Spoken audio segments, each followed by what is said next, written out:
परमेश्वर ने आदम और हव्वा को बनाने से पहले सृष्टि की रचना क्यों की? जब हम बाइबल के आरंभिक अध्यायों को पढ़ते हैं, तो एक बहुत महत्वपूर्ण सवाल मन में आता है। परमेश्वर ने पहले सृष्टि की रचना क्यों की और फिर बाद में आदम और हव्वा को क्यों बनाया?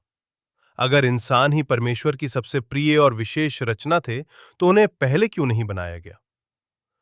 इस प्रश्न का उत्तर परमेश्वर की योजना, प्रेम और उद्देश्य में छिपा है। परमेश्वर की योजना पूर्ण और सुव्यवस्थित थी।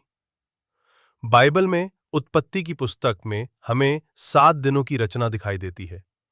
पहले 6 दिनों में परमेश्वर ने दिन रात, आकाश, पृथ्वी, जल, वनस्पति, सूर्य, चंद्रमा, पशु पक्षी और समुद्र की रचना की। ये सब एक सुव्यवस्थित क्रम में हुआ। आदम और हव्वा को छठे दिन बनाया गया, जब सृष्टि पूरी तरह से तैयार थी।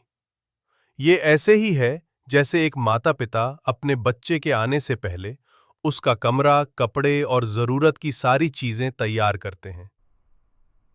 परमेश्वर ने मनुष्य के लिए एक आदर्श संसार तैयार किया। परमेश्वर ने मनुष्य को खाली या अधूरी दुनिया में नहीं रखा। उन्होंने पहले प्राकृतिक संसाधन दिए, पानी, हवा, प्रकाश, खाद्य व्यवस्था बनाई, पेड़, फल, अन्न, सामाजिक और आध्यात्मिक संबंधों के लिए नियम और उद्देश्य दिए। ये सब आदम और हव्वा के लिए था, ताकि वे इस संसार में फलें, बढ़ें और परमेश्वर की महिमा करें। मनुष्य को उत्तरदायित्व सौंपने के लिए जरूरी था कि सृष्टि पहले हो। परमेश्वर ने आदम को सृष्टि पर अधिकार दिया और परमेश्वर ने कहा, हम मनुष्य को अपने स्वरूप के अनुसार बनाएं और वे समुद्र की मछलियों, आकाश के पक्षियों, पशुओं, सारी पृथ्वी और रेंगने वाले प्रत्येक जीव पर अधिकार रखें। अगर सृष्टि पहले न होती तो ये उत्तरदायित्व कैसे दिया जा सकता? परमेश्वर का प्रेम प्रकृति और मनुष्य दोनों से जुड़ा है। सिर्फ इंसान ही नहीं, बल्कि पूरी सृष्टि परमेश्वर की रचना है। उन्होंने हर एक जीव और तत्व को उद्देश्य के साथ बनाया। प्रकृति और मनुष्य के बीच गहरा संबंध है।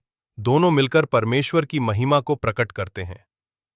सृष्टि की रचना इसलिए की ताकि वे एक तैयार, सुंदर और समर्थ वातावरण में जीवन शुरू करें, ताकि उन्हें एक उद्देश्य और जिम्मेदारी सौंपी जा सके, ताकि परमेश्वर का प्रेम और महिमा पूरी सृष्टि में प्रकट हो।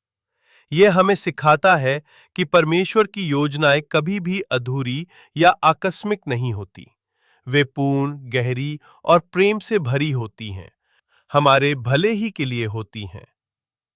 आपका क्या मानना है? क्या आज भी हम उस उद्देश्य को निभा रहे हैं जिसके लिए परमेश्वर ने हमें बनाया था? अगर आपको ये वीडियो पसंद आया हो तो अपने दोस्तों के साथ साझा करें और अपने विचार नीचे टिप्पणी में लिखें।